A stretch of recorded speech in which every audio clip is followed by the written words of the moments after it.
आशा करता हूं आप सब बहुत अच्छे होंगे। मेरा नाम है सिद्धांत अग्निहोत्री। स्टडी ग्लोस पे आपका बहुत बहुत स्वागत है।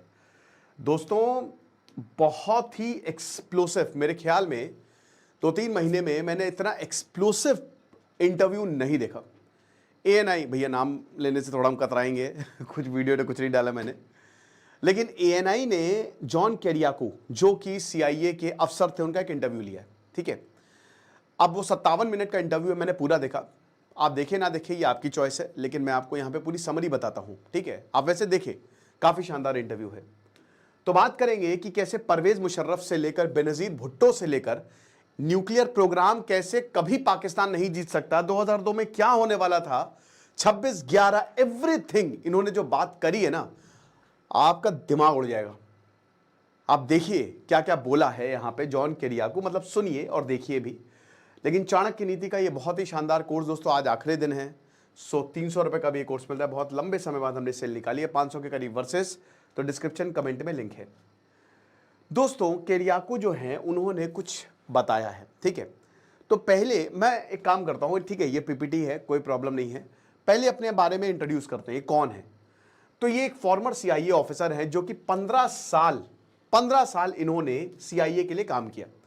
इनको बहुत बड़े बड़े मेडल मिले, इनको अवार्ड मिले, बट इनको प्रमोशन नहीं मिला। तो फिर ये विसल ब्लोअर बन गए। ठीक है, विसल ब्लोअर समझते हैं ना, जो अंदर की राज खोल दे।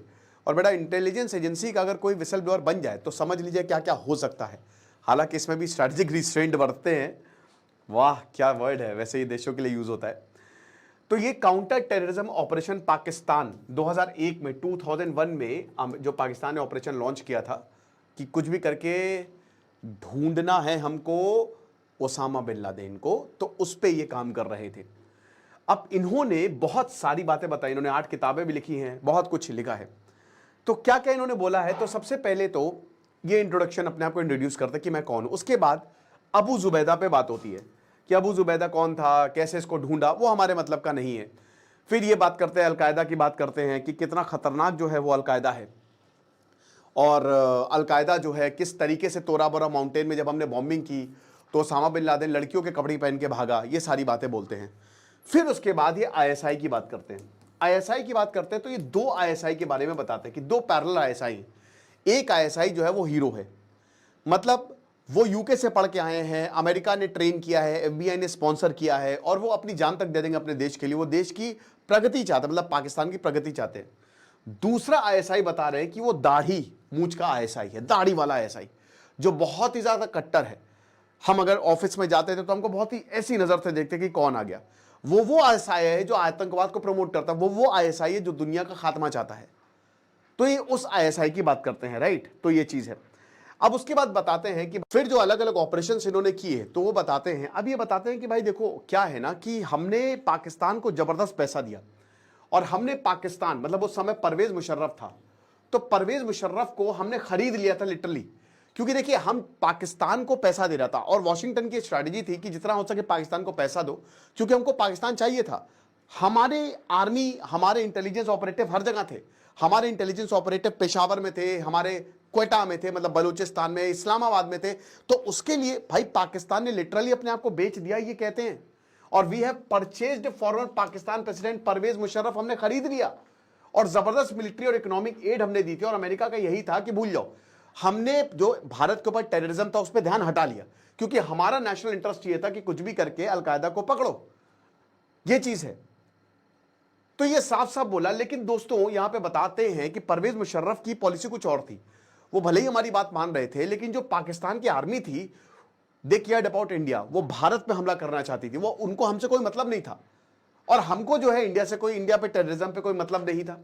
ये चीज है, समझ रहे हो। तो ये बातें बताते हैं। उसके बाद ये बात शिफ्ट होती है कि किस तरीके से परवेज मुशर्रफ ने हमको अपने न्यूक्लियर बेच दिया, जो पूरा कंट्रोल था वो हमारे पास था। मतलब एक तरीके से हम इनका न्यूक्लियर आर्सेनल कंट्रोल करते थे। फिर बताते कि देखिए, अभी मुझे नहीं पता, मैं 20 साल पहले काम करता था।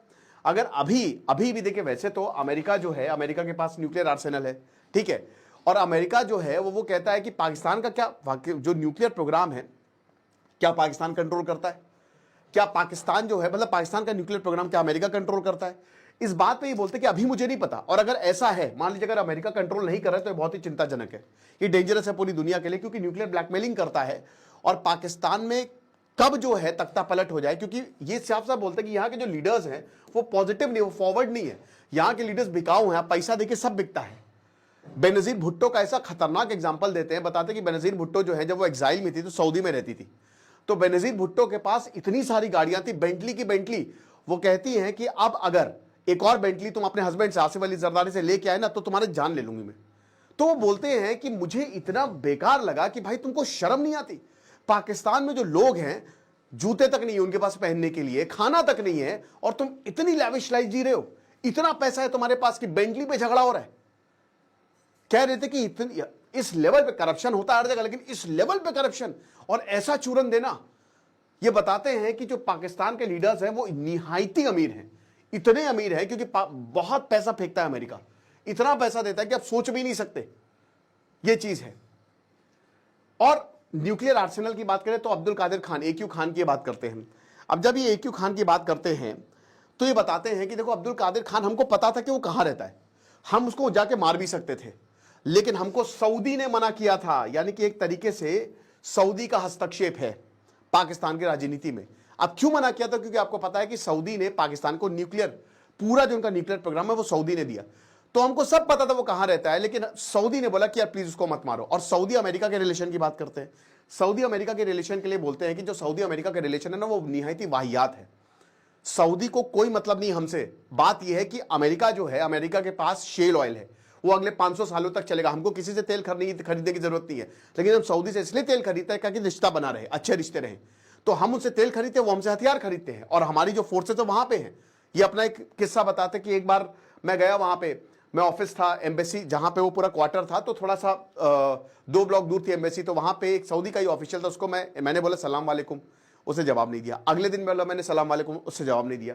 तीसरे दिन बोला मैंने फ्रेंडली वे में, उसने फिर भी जवाब नहीं दिया, इग्नोर किया। तो मैंने बोला तुम्हारी प्रॉब्लम क्या है? तो उसने बोला सुनो, हम और तुम कभी दोस्त नहीं है, हम और तुम कभी दोस्त नहीं हो सकते, तुमको पैसा देते हो तुम यहां पे हो। तो जॉन केरिया को बोलते, मैंने भी यही बोला कि बिल्कुल सही बात है कि हम भी तुमको बहुत पैसा देते हैं और हम भी तुम्हारे लिए बहुत कुछ करते हैं। तो सऊदी का जो पूरा का पूरा रिलेशन है पाकिस्तान के साथ, अमेरिका के साथ, वो सिर्फ और सिर्फ ट्रांजैक्शनल है। और पाकिस्तान जब बोला जाता है कि क्या पाकिस्तान न्यूक्लियर वेपन देगा सऊदी को, तो बिल्कुल मना कर देता है, ऐसा कुछ भी नहीं होने वाला। फिर अमेरिका को सिलेक्टिव मोरालिटी की बात बताते हैं कि देखिए ये क्या है ना कि डिक्टेटर्स के साथ आसानी से काम करते, क्योंकि वो बिकते हैं, डिक्टेटर्स आसानी से बिक जाते हैं, और ये सिलेक्टिव मोरालिटी इनकी ऐसी है कि अगर इनके हित में कुछ होगा तो करेंगे। अमेरिका के लोगों के लिए सोचते हैं, अब इसमें कुछ गलत बात नहीं है, वो अपने नेशनल इंटरेस्ट के लिए सोच रहे हैं, लेकिन उसके लिए किसी भी देश को बर्बाद कर सकते हैं, इन्होंने साफ साफ बोला है।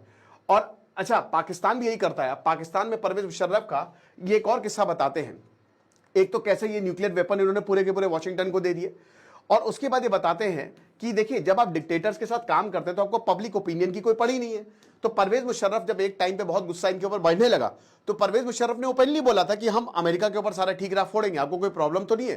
तो अमेरिका ने, व्हाइट हाउस ने बोला भाई ये जो करना है करो, हमको कौन सा वहां पे सरकार चलानी है। और यही बता रहे कि अगर वहां पे कुछ भी होगा तो अमेरिका पे ठीक राह फोड़ देंगे और इंडिया पे फोड़ देंगे। इंडिया पे तो नहीं बोलते ये, क्योंकि भाई अब जैसे इमरान खान भी गए तो अमेरिका, खैर भाई ठीकरा क्या हो तो बात है। तो वही बताते हैं कि अमेरिका ने जो मतलब मुशर्रफ ने पूरा, और जो मिलिट्री ऑपरेशन थे जो भी होना है, अमेरिका ने उसको अनरिस्ट्रिक्ट कर दिया कि तुमको जो करना है करो। अब इसी दौरान ये 2002 की बात बताते हैं, 2002 की, कि कैसे इंडिया पाकिस्तान वॉर में चले गए थे। मैं ऐसे लॉबी में घूम रहा था और मैंने ये देखा कि हेलीकॉप्टर आ रहे हैं, लगभग पाकिस्तान ने हमला कर दिया था इंडिया के ऊपर, क्योंकि पाकिस्तान बहुत डरता है। ये साफ साफ बोलते हैं कि पाकिस्तान कभी भी युद्ध नहीं जीत सकता भारत से, पाकिस्तान बहुत बुरी तरीके से हारेगा। अगर पाकिस्तान युद्ध में जाता है तो पाकिस्तान की इतनी बुरी तरीके से हार होगी कि सोच भी नहीं सकते। और ये डरते हैं भारत से, इन्होंने साफ साफ बोला है कि ये इंडिया से डरते हैं। इंडिया जो है 26/11 का, ये बात बताते हैं कि 26/11 का जब हमला हुआ तो अमेरिका में सब कहते हैं अलकायदा ने किया, मैं ही अकेला था कि मैंने कहा कि नहीं ये पाकिस्तान का काम है। और 26/11 में भारत ने स्ट्रैटेजिक पेशेंस दिखाया, ये वर्ड ये यूज करते हैं कि स्ट्रैटेजिक पेशेंस। और तब हमने पूरी दुनिया में ये हुआ कि देखो भारत ने हमला नहीं किया, क्योंकि हम सबको, अमेरिका भी ये चाह रहा था और अमेरिका को भी मालूम था अब इंडिया हमला कर देगा, अब ये नहीं रुकेगा, लेकिन उस समय इंडिया ने हमला नहीं किया। तो हमने कहा कि क्या मैच्योर फॉरेन पॉलिसी है, लेकिन बताते कि लगातार अगर हॉर्नेट के नेस्ट को तो वो काटेगा आपको, और आप लगातार उनको परेशान कर रहे हो, इसलिए आज आप पिट रहे हो, मार खा रहे हो। और वही वो बता रहे हैं कि भाई इसको रुक जाना चाहिए वरना पाकिस्तान बचेगा ही नहीं। Pakistan can't win a conventional war with India, इन्होंने साफ साफ बोला है। फिर इसके बाद केरल को ये भी बताते हैं कि भाई मुशर्रफ ने डबल गेम खेला कि ये अमेरिका को तो पब्लिकली सपोर्ट कर रहे थे, लेकिन जो पाकिस्तान की मिलिट्री और एक्सट्रीमिस्ट है वो इंडिया को टारगेट कर रहे थे। अब ये एक और चीज बताते हैं कि हम जब भी कोई ऑपरेशन करने जाते थे हम पाकिस्तान को नहीं बताते थे, क्योंकि हमको पता था कि पाकिस्तान आतंकवादी को पनाह देता है ना, और अगर हम उनको बताएंगे तो प्रॉब्लम होगी। अल्टीमेटली अलकायदा कहां मिला? तो पाकिस्तान मिलिट्री को अलकायदा की कोई पड़ी नहीं थी, वो इंडिया के बारे में उनको पूरा का पूरा पड़ा था कि भाई इंडिया को कैसे जो है वो सबक सिखाया जाए, राइट। तो ये चीज है। उसके बाद ये चलिए, हाँ ठीक है, ये सारी चीजें हो गई। फिर उसके बाद बताते हैं कि देखिए कैराको ये भी बताते हैं फर्दर कि किस तरीके से जो अब्दुल कादिर खान, जो ये मैंने आपको ऑलरेडी पाकिस्तान का जो न्यूक्लियर साइंटिस्ट है उसके बारे में बताया कि अगर हमने इजरायली अप्रोच लिया होता तो हम उनको मार देते, लेकिन वही बता रहे ना कि बहुत आसान से मिल जाता वो। बट सऊदी ने जो बोला कि सऊदी पाकिस्तान को सऊदी बहुत बचाता है क्योंकि पाकिस्तान को सऊदी फंड करता है, उसने रोक दिया। तो CIA और IE ये बोला कि आप अब्दुल कादिर खान के खिलाफ एक्ट ना करें, तो बहुत ही ज़्यादा इंपॉर्टेंट है। अब ये बता रहे हैं कि देखिए हमने कई बार ये सोचा कि क्या सऊदी जो है वो अपनी न्यूक्लियर कैपेबिलिटी जो है वो एनहांस कर रहा है, इसलिए शायद अमेरिका और ज़्यादा इसको सपोर्ट देता है। तो ये सारी चीज़ें, क्योंकि जो पाकिस्तान और सऊदी का डिफेंस पैक्ट हुआ है उसको लेकर भी अगर आप देखो तो काफ़ी कुछ बातें हुई हैं, ठीक है ना। अमेरिका की हिपोक्रेसी और जो ग्लोबल बैलेंस शिफ्ट हो रहा है वो ये भी बताता है कि अमेरिका डेमोक्रेसी प्रीच करता है अपने पार्टनर को, लेकिन सबसे बेस्ट है कि वो डिक्टेटर्स के साथ डील करे। तो कुछ भी हो, हम बोलते हैं कि हम बीकन ऑफ डेमोक्रेसी हैं, ह्यूमन राइट्स है, लेकिन सबसे ज्यादा ह्यूमन राइट वायलेशन हम ही कर रहे हैं, सबसे ज्यादा डेमोक्रेसी को खराब हम ही कर रहे हैं। और वही अब ये सऊदी अरेबिया का मैंने बता दें कि किस तरीके से ट्रांजैक्शनल ये पूरी की पूरी है। तो एक तरीके से ये सारी बातें जो बोली है ना जॉन केराकाउ ने, और ये पूरा पाकिस्तान को नंगा कर दिया है कि किस तरीके से आप बच ही नहीं सकते। ऑपरेशन सिंदूर हो और आगे आने वाले समय में भी बताते कि अगर पाकिस्तान नहीं रुकता है तो खत्म हो जाएगा, ये समझना चाहिए। तो आपको क्या लगता है, आप मुझे कमेंट बॉक्स में जरूर बताइएगा। बाकी एक हमने छोटा सा ट्रैवलिंग चैनल शुरू किया है, तो आप जरूर उसको सब्सक्राइब करें, डिस्क्रिप्शन कमेंट बॉक्स में लिंक है। Thank you so much. पूरा न्यूक्लियर कंट्रोल अमेरिका को दे दिया